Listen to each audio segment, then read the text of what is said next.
నమస్తే, welcome to వీక్షణం. చమురు నిక్షేపాల వెలికితీత కోనసీమ గుండెల్లో చిచ్చు పెడుతుంది. బ్లోఅవుట్లతో గుండె కోత మిగులుస్తుంది. వందల ఎకరాల్లో సాగుతున్న తవ్వకాలు మందు పాతరల్లా మారుతున్నాయి. మంటలై ఎగిసిపడుతున్నాయి. భూమి కింద ఉన్న పైప్ లైన్లు ఎప్పుడు ఏ విధ్వంసానికి కారణమవుతున్నాయన్న భయం కోనసీమ ప్రజలకు కంటి మీద కునుకు లేకుండా చేస్తుంది. అంతేకాదు, చమురు తవ్వకాలతో ఇక్కడి భూముల్లోనూ దిగుబడి ఘోరంగా పడిపోతుందని రైతులు, వ్యవసాయ నిపుణులు చెబుతున్నారు.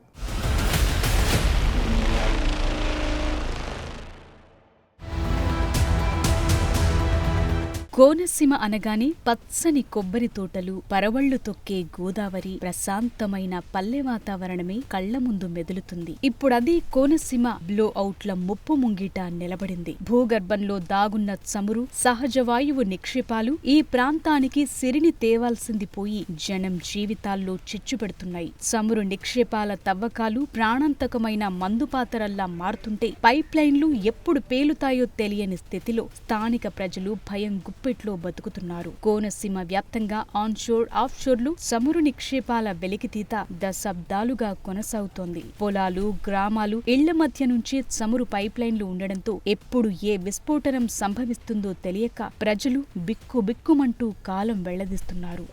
నిజంగా మా అదృష్టం కొలిది మేము వాళ్ళ అనౌన్స్మెంట్ ఇవ్వకపోయినా మేము బయటకు పారిపోయాం కాబట్టి ఊళ్ళో జనాన్ని అందరినీ తీసుకుని ఎవరికి నచ్చిన వాళ్ళని తీసుకుని ఎక్కడ పడితే అక్కడ దింపేశారు కాబట్టి మేము సేఫ్గా ఉన్నాం. ఈవేళ 2014లో మామిడికుదురు మండలం నగరం గ్రామంలో జరిగిన భారీ పేలుడు తరువాత కొన్నాళ్ల పాటు హడావిడి చేసిన చమురు సంస్థలు తరువాత ఎప్పటిలాగే నిర్వహణను పక్కన పెట్టేశాయన్న విమర్శలున్నాయి. ఇప్పుడు ఇరుసమండలో చోటు చేసుకున్న బ్లో అవుట్ జనావాసాలకు సమీపంలో సంభవించి ఉంటే పరిస్థితేంటన్న ఆందోళన కోనసీమ వాసుల్లో మొదలైంది. ఇప్పుడు ఎంత మేర అన్నది ఇంకా అంచనా వేయలేమండి. ఎందుకంటే ఇంతవరకు కూడా మంటని ఇదంతా కూడా వ్యాపించింది. ఈ కనపడిదంతా కూడా రైతులే కదండి. ఇప్పుడు ఈయన రైతు ఇంది, ఈ బిల్డింగ్ ఇంది, ఈ కనపడి భూమి అంతా కూడా ఇందే. అదేమో మా పెదనాన్నగారిది. అవి ఇప్పుడు చెట్లకి వేడికేమో చెట్లు పనిచేస్తాయని కూడా మనం చెప్పలేము. వ్యవసాయం కూడా నష్టపోయారు.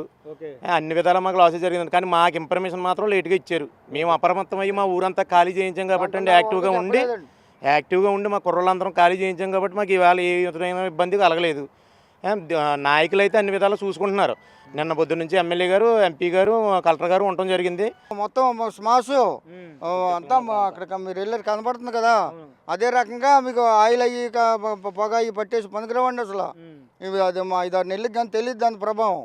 అంటే చనిపోతాయి చెట్లు కూడా చచ్చిపోతాయండి. కొన్ని మగ్గిపోయిన చెట్లు బాగా మువ్వులు మగ్గిపోతే చచ్చిపోతాయి. ఉన్నది మాత్రం మువ్వు ఉంటే ఏమన్నా 5-6 ఏళ్ళకి కోలుకుంటుంది. అది అప్పటికి ఎవడండి ఉండేవాడు ఎవడ పోయేవాడు ఎవడం. అంబేద్కర్ కోనసీమ జిల్లా పరిధిలో ఆన్షోర్, ఆఫ్షోర్లు 217 ప్రాంతాల్లో చమురు వెలికి తీస్తున్నారు. ఇందులో అమలాపురం రెవెన్యూ డివిజన్ పరిధిలో 158 ప్రాంతాల్లో 870 ఎకరాల్లో నిక్షేపాలను వెలికి తీస్తున్నారు. కొత్తపేట రెవెన్యూ డివిజన్లో 20 ప్రాంతాల్లో 125 ఎకరాలకు పైగా విస్తీర్ణంలో తవ్వకాలు జరుపుతున్నారు. రామచంద్రాపురం రెవెన్యూ డివిజన్లో 39 ప్రాంతాల్లో 260 ఎకరాలకు పైగా విస్తీర్ణంలో నిక్షేపాలను వెలికి తీస్తున్నారు. అయితే బ్లో అవుట్ లాంటి అంశాలు చాలా చిన్నవని, చమురు, నాచురల్ గ్యాస్ నిక్షేపాల వెలికితీతతో భూమి పొరల్లో భారీ విధ్వంసం జరుగుతోందని నిపుణులు చెప్తున్నారు.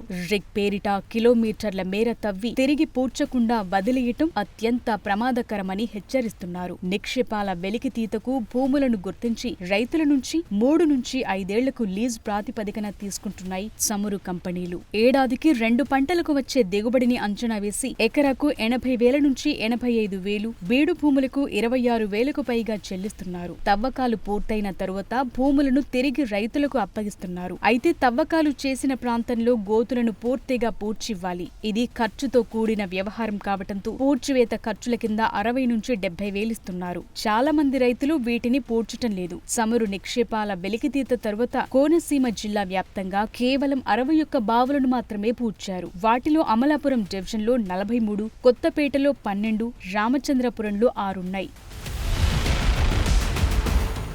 చమురు తవ్వకాల తరువాత తిరిగి రైతులకు అప్పగించిన భూముల్లో సాగు ప్రారంభిస్తే ఒక్కసారిగా దిగుబడి తగ్గిపోతోంది. తరువాత క్రమంగా కొంతవరకు దిగుబడి పెరుగుతోంది. కానీ అదే పొలం చుట్టుపక్కల ఉన్న భూముల్లో ఎకరాకు 35 బస్తాల వరకు దిగుబడి వస్తోంది. నిక్షేపాల తవ్వకాల తరువాత కనీసం 10 బస్తాల దిగుబడి తగ్గిపోతోంది. ఇక ఇదే ప్రాంతంలో కొబ్బరి చెట్టుకు 100 కాయలొచ్చేవని, చమురు తవ్వకాల తరువాత 70 కాయలకు తగ్గిందని అధికారులే నిర్ధారించారు. కొబ్బరికాయ సైజ్ కూడా తగ్గినట్లు తేల్చారు. ఇలా చమురు నిక్షేపాల వెలికితీత కోనసీమకు గుండెకోత మిగులుస్తోంది. జిల్లాలో 1255 ఎకరాల్లో కొనసాగుతున్న తవ్వకాలు చాప కింద నీరులా ప్రతికూల ప్రభావాన్ని చూపుతోంది. పైప్ లైన్లు ఎప్పుడు పగిలిపోతాయోనన్న భయం ఇక్కడి ప్రజలకు కంటికి నిద్ర లేకుండా చేస్తోంది. చమురు తవ్వకాలతో భూముల్లో దిగుబడి పడిపోతుండటంతోనూ మరింత ఆందోళన చెందుతున్నారు ఈ ప్రాంత రైతులు. ముఖ్యంగా బ్లో అవుట్ లాంటి ఘటనలు కోనసీమ చరిత్రలో మాయని మచ్చలుగా మిగిలిపోయాయి. గతంలో జరిగిన బ్లో అవుట్ ఘటనలు సృష్టించిన బీభత్సం అంతా ఇంతా కాదు. అంతెత్తున ఎగసిపడే మంటలు నెలల తరబడి అదుపులోకి రాకపోవడంతో ఆ ప్రాంత ప్రజలు క్షణమొక యుగంగా గడపాల్సొచ్చింది. గ్యాస్ లీక్ వల్ల గాలిలో కలిసిన విషవాయువులు, కురిసిన చమురు వల్ల ప్రాణ నష్టంతో పాటు ఆస్తి నష్టం కూడా భారీగా జరిగింది. ఇప్పటికీ ఎక్కడ తవ్వకాలు మొదలైనా, ఎక్కడ గ్యాస్ లీక్ వాసన వచ్చినా జనం ప్రాణాలు అరచేతిలో పెట్టుకుని పరుగులు తీయాల్సిన పరిస్థితులు నెలకొన్నాయి. కోనసీమలో దశాబ్దాలుగా సాగుతోన్న చమురు నిక్షేపాల వెలికితీత వల్ల జరుగుతున్న మేలు కంటే నష్టమే ఎక్కువని స్థానికులు గగ్గోలు పెడుతున్నారు.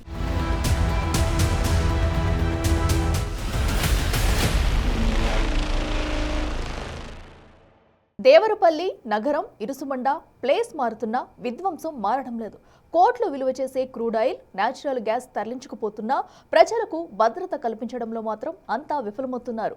చమురు కంపెనీల కార్యకలాపాలతో జరుగుతున్న బ్లోఅవుట్లు, గ్యాస్ లీకేజీల వల్ల ఎప్పుడెలాంటి ఉపద్రవం వస్తుందో తెలియని దుర్భర పరిస్థితుల్లో కోనసీమ ప్రజలు బిక్కుబిక్కుమంటున్నారు. ఈ తవ్వకాలు కోనసీమ ప్రాంతంలోని పర్యావరణంపై ఎలాంటి ప్రభావం చూపుతుంది?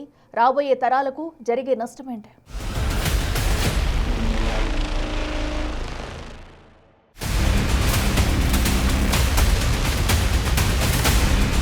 పాతబడిన పైప్ లైన్లు, నిర్వహణ లోపాలు, భూగర్భంలో తుప్పుపట్టిన పైపులు, తరచుగా లీకేజ్లు, ఎప్పుడు పేలుతాయో తెలియని భయాలు, ఇవన్నీ కోనసీమ గుండెల్లో డేంజర్ బెల్స్ మోగిస్తున్నాయి. అనేక గ్రామాల్లో ఇళ్ల మధ్య నుంచే పైప్ లైన్లు వెళ్లటం మరింత టెన్షన్ పెడుతోంది. కోనసీమ అంటే ఆంధ్ర, కేరళ అంటారు. కానీ చమురు తవ్వకాలు ఇక్కడి ప్రకృతిని, పర్యావరణాన్ని, వ్యవసాయ రంగాన్ని క్రమంగా దెబ్బతీస్తున్నాయి. నిరంతర తవ్వకాలు, రసాయనాల వినియోగం వల్ల భూగర్భ జలాలు కలుషితమవుతున్నాయి. భూమిలో తేమ తగ్గి చమురు జిగటు పేరుకుపోతోంది. వరి, కొబ్బరి పండించే రైతులు దిగుబడి రాక విలవిల్లాడుతున్నారు. చమురు కంపెనీల నుంచి వెలువడే వేడి, కలుషితమైన పొగ వల్ల కొబ్బరి చెట్లు ఎండిపోతున్నాయని, కాయ సైజ్ తగ్గిపోతుందని నిపుణులు హెచ్చరిస్తున్నారు.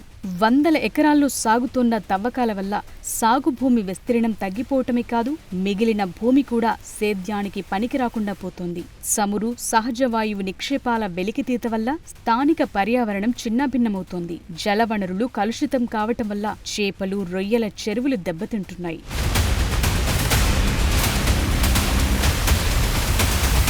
పచ్చని ప్రకృతికి చిరునామాగా విరాజిల్లే ఈ ప్రాంతం ఇప్పుడు అగ్నిగుండంపై ఉన్నట్లుగా భయపెడుతోంది. నేల తల్లి గర్భం నుంచి ఎంతో విలువైన సహజ వాయువును, క్రూడ్ ఆయిల్ ను వెలికితీస్తోన్న కంపెనీలు అదే నేల మీద బతుకుతోన్న మనుషుల ప్రాణాలను, పర్యావరణాన్ని ప్రమాదంలో పడేశాయి. కనీస భద్రత కల్పించలేకపోతున్నాయి. ఈ తవ్వకాలతో కోనసీమ పర్యావరణంపై పడుతున్న ప్రభావం అంతా ఇంతా కాదు. చమురు కంపెనీల డ్రిల్లింగ్ కార్యకలాపాలు కోనసీమ పర్యావరణ సమతుల్యతను దెబ్బతీస్తున్నాయి. డ్రిల్లింగ్ సమయంలో వెలువడే విషపూరిత రసాయనాలు, చమురు అవశేషాలు భూమిలోకి ఇంకిపోతున్నాయి. దీనివల్ల భూగర్భ జలాలు కలుషితమవుతున్నాయి. గ్యాస్ లీకేజ్లు, పైప్ లైన్ల ద్వారా బయటకొచ్చే ఉద్గారాల వల్ల గాలిలో కార్బన్ మోనాక్సైడ్, సల్ఫర్ డయాక్సైడ్ లాంటి ప్రమాదకర వాయువుల శాతం పెరుగుతోంది. ఇది స్థానిక ప్రజల్లో శ్వాసకోశ వ్యాధులకు కారణమవుతోంది.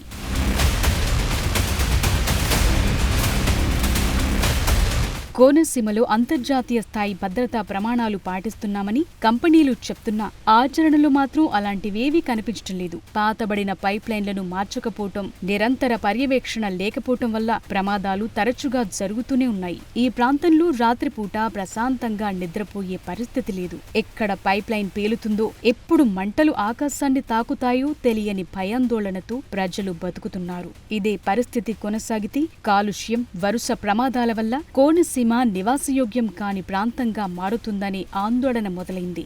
రాబోయే తరాలు ఈ పచ్చటి ప్రాంతాన్ని వదిలి వెళ్లే దుస్థితి వచ్చినా ఆశ్చర్యపోనవసరం లేదని పర్యావరణవేత్తలు హెచ్చరిస్తున్నారు. కోనసీమలోని మడ అడవులు, అరుదైన పక్షులు, జలచరాలన్నీ ఈ రసాయన కాలుష్యానికి బలైపోతున్నాయి. కోట్లు విలువ చేసే సంపదను వెలికితీస్తున్నప్పుడు అందులో కొంత భాగమైన స్థానిక ప్రజల భద్రత కోసం, పర్యావరణ పరిరక్షణ కోసం ఖర్చు చేయాలి. కానీ కోనసీమలో జరుగుతున్నది వేరు. ఇక్కడ ప్రజల ఆవేదనను కేవలం నష్టపరిహారంతో తీర్చలేం. కంపెనీలు లాభాల మీద కాకుండా ప్రజా భద్రతపైన దృష్టి సారించాలి. పాతబడిన పైప్ లైన్లను తక్షణమే మార్చాలి. అధునాతన సెన్సార్ల ద్వారా లీకేజ్లను ముందే గుర్తించే వ్యవస్థను ఏర్పాటు చేయాలి. వ్యవసాయానికి జరిగిన నష్టాన్ని శాస్త్రీయంగా అంచనా వేసి రైతులకు తగిన సాయం అందించాలి. ప్రకృతి ఇచ్చిన వనరులను వాడుకోవటం తప్పు కాదు. అయితే ఆ ప్రక్రియలు ప్రకృతిని, మనుషులను బలిపెట్టటమే ఆందోళనకరమైన విషయం. అందుకే ఈ పరిస్థితులను మార్చాలని కోనసీమ ప్రజలు డిమాండ్ చేస్తున్నారు.